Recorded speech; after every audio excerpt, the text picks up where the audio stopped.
El bien no hace ruido y el ruido no hace bien.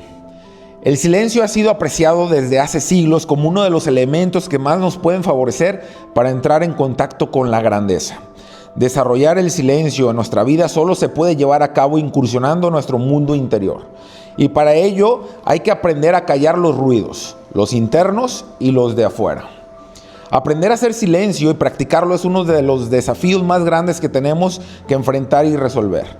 No hemos sido formados para ello, y el mundo en el que vivimos con toda su tecnología nos induce a estar permanentemente conectados y volcados hacia afuera. Le tenemos miedo al silencio y lo evitamos. Nos llenamos de ruido a todas horas.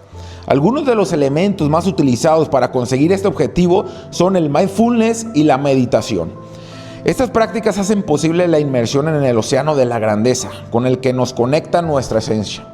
El contacto con el ser, la experiencia de formar parte del todo. Y yo agregaría a estas prácticas la oración, es decir, hablar con Dios, conectarnos con Dios Padre, el Todopoderoso.